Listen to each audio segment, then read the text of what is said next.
Hey guys, I just took a bullet train from Nagoya to my home, and on the train here I was thinking about something that I really wanted to talk about with you all, so just give me a second to get some breakfast and then we will have a chat. Alright, here we go. Let me tell you about the Zelda game that made me cry. There's something about the image of climbing a mountain to its very peak, to overcome all of your challenges, to face your fears, and to smite your enemies that has appealed to mankind for ages and ages. This metaphor of mountain climbing, of starting from the very bottom and overcoming trials and mastering yourself and ascending to your very full potential, is something that's as relevant to our favorite fantasy heroes as it is to ourselves in our everyday trials in life. You see it in popular media in everything from Journey to Lord of the Rings to God of War as this symbol of transformation and achievement. And even if you step away from those really grand adventures and you think about your own life in the context of this mountain climbing metaphor, I think that it's something that really resounds with all of us as something that symbolizes our ability to overcome all kinds of difficulties in life and ascend to our own peaks. But what if, by climbing that mountain, you ended up destroying everything that was important to you?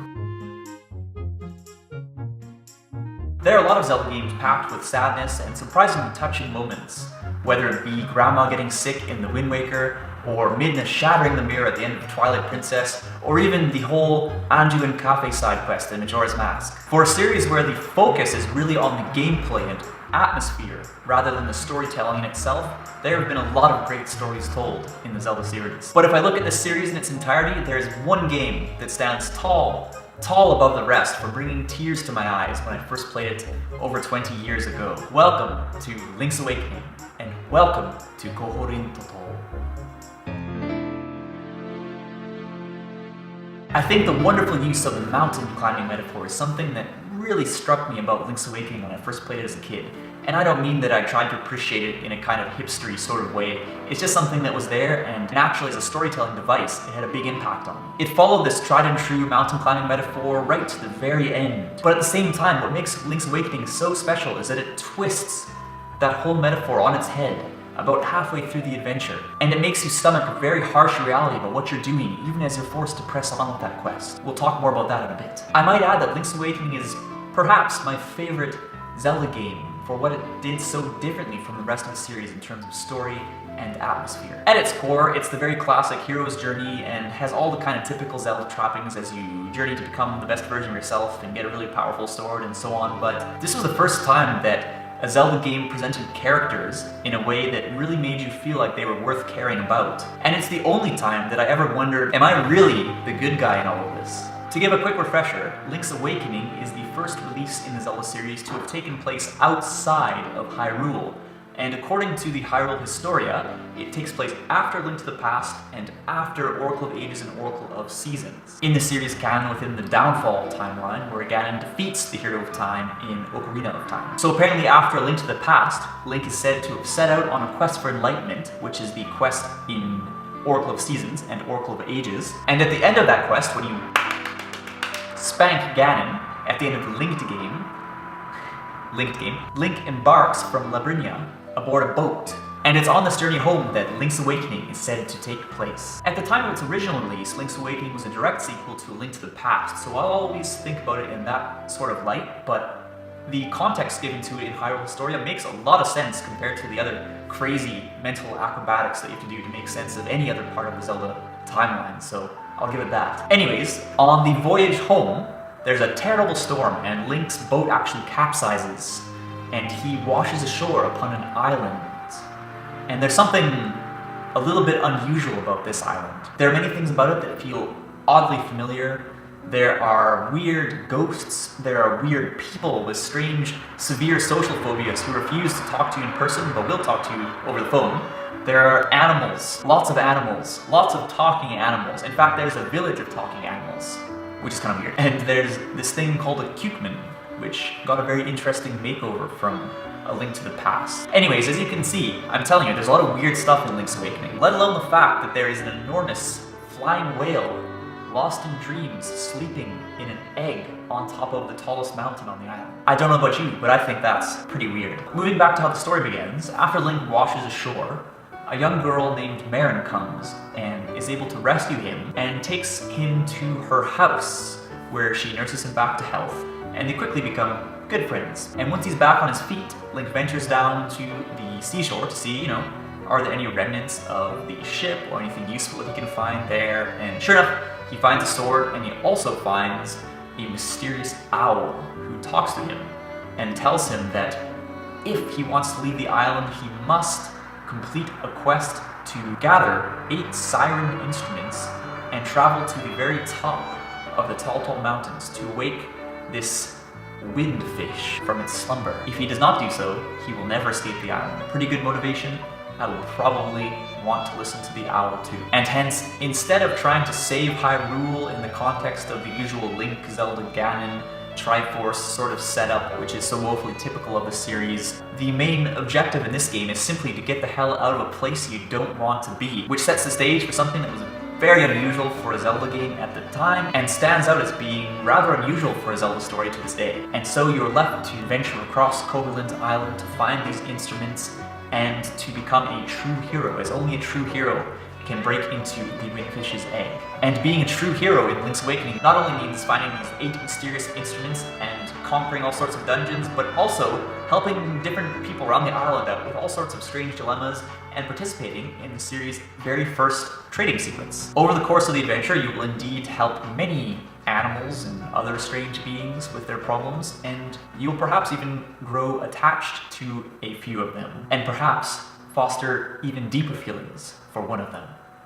Actual romance has rarely played a part in the Legend of Zelda series, but Link's Awakening certainly took a few steps in that direction. There are so many nods as to what's going on between Link and Marin over the course of the story that it's impossible to ignore that there's something going on between these two. One example is when Link is carrying Marin to awaken a sleeping walrus in Amoore Village, and he hints that he's hoping something is going to happen between the two of them during that journey. Another example is the special moment they share together on the cliffs, wherein Marin tells Link that this should be their secret spot. Another great moment is later in the game when they're sitting on the beach, the sea is glimmering, and Marin tells Link, I want to know everything about you.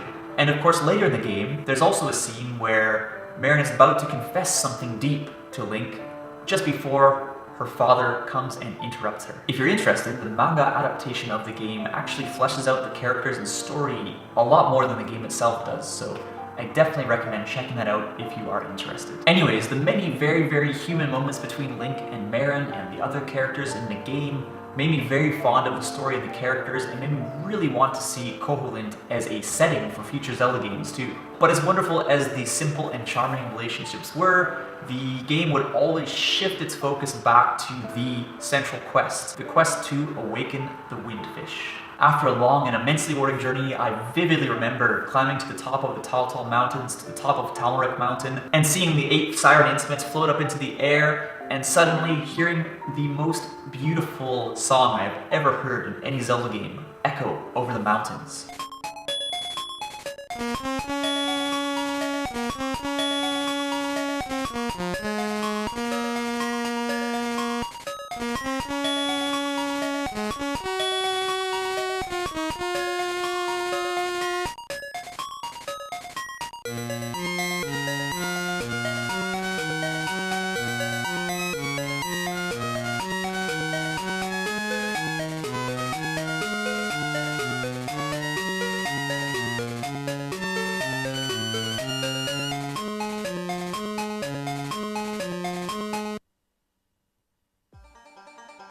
Reacting to that beautiful song, the egg broke open and we climbed inside to face our nightmares and to wake the Windfish from his dream at last. We struggled to overcome all the shadow nightmares until at last we destroyed Deathel, the final nightmare. We'd overcome the toughest trials, scaled the mountain, conquered our nightmares, and for what? The mysterious owl who had guided us along this quest came to us and had one last eccentric chat with us before a staircase rose up into the black starry sky, and as we scaled that staircase, wondering what would happen next, I got some butterflies in my stomach. And then we got to the top, and the Windfish was waiting there and asked us to play his song once more. But to my shock, something happened that was hinted at earlier in the game at the Southern Shrine, but was something that the Guardian Owl had brushed off. As the melancholy ballad of the windfish echoed out over the mountains, all of the inhabitants of Koholint Island appeared before us, and then they started to fade, until they faded and faded and faded into nothing. And then Link woke up. He woke up amidst the ocean waves, with nothing in sight but blue on blue, no island, no nothing, just blue as far as the eyes can see. And then you see the windfish fly over top in the sky and slowly disappear into the clouds. And this is the part where I played the game and I thought, geez, what just happened? I didn't feel like we'd simply put an end to a dream, but that we'd put an end to the lives of all the people living on that island. And whether it was a dream or not a dream, it was the kind of reality that we lived in over the course of Link's Awakening. And to see that just disappear suddenly with no warning was so sad. I don't know about you guys, but I was deeply touched by this ending, and it was so bittersweet that it's never really fully slipped out of my mind. I've always wanted to return to Koholint Island, as I think it's one of the most charming and interesting worlds that was ever crafted in a Zelda game, and we have not had that chance, unfortunately. Let's not count Hyrule Warriors in this discussion. And I don't know, maybe just because I was young, but I just remember crying at the end of that game, and not really feeling that kind of raw emotion in the game ever since then. And I don't know if it was just because I was young or because it really was so touching. I mean, we climbed Talmarock Mountain to put an end to all the nightmares that were tormenting the people on the island. But in the end, all those people were just a dream, and we put an end to that dream. And it sounds so simple, but I think that more than many other stories that tell a more complex narrative, that very simplicity really struck me a lot. And when I go back to Link's Awakening and I play it these days, I don't cry, but I still feel like just so cut by it. Like, I don't know why it had to end that way. It's so tragic. I know it's great that Link can, return to Hyrule and continue his quest, but man, what a brutal ending. Just brutal. The game does occasionally hint at what's going to happen when you do awaken the Windfish. The Japanese title of the game is even Yumi no Mirushima.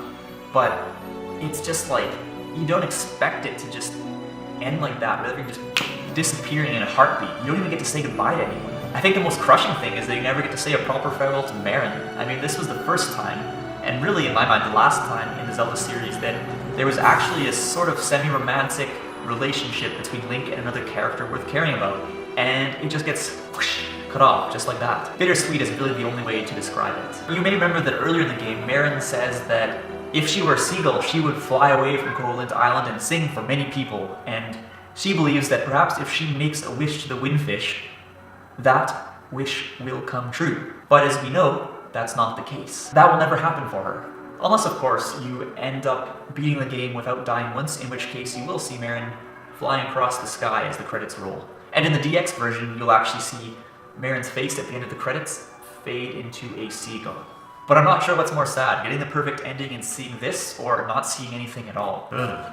That shakes me up to this day. The manga adaptation is even more heart-wrenching, and I do encourage you guys to find the manga adaptation and read it because it's really great. But yeah, it's really heart-wrenching because after the big shocker at the Southern Shrine, Link actually gives up on his quest to escape from the island by awakening a Windfish, and goes back to Marin and decides that they should try to escape from the island together on a boat.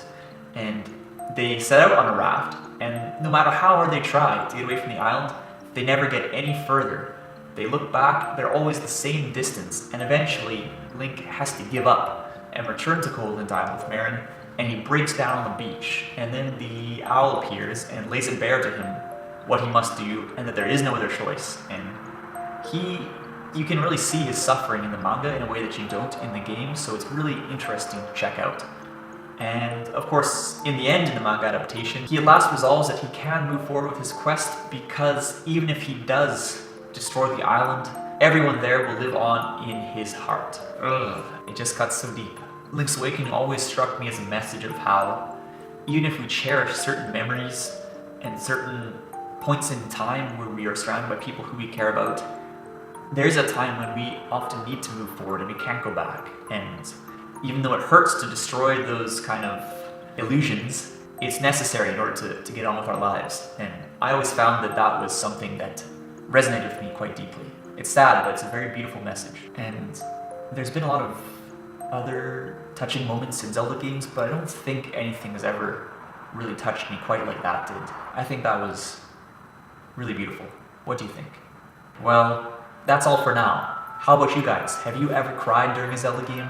Have you ever been touched by the characters or story in some way or another? Let me know in the comments. I'd love to talk about this with you because the Zelda series, while not being known for being a really story-driven game series, certainly has its handful of beautiful moments, and I love to share those with all of you, so give me a comment. And as always, if you enjoyed this video, don't forget to subscribe, like, share with your friends, try to ignore that annoying scooter that's buzzing by outside of my office, because that's pretty damn annoying when I'm trying to end a video. And yeah, thank you so much, I really appreciate it, and that's all, but we will talk again in the near future. Bye for now.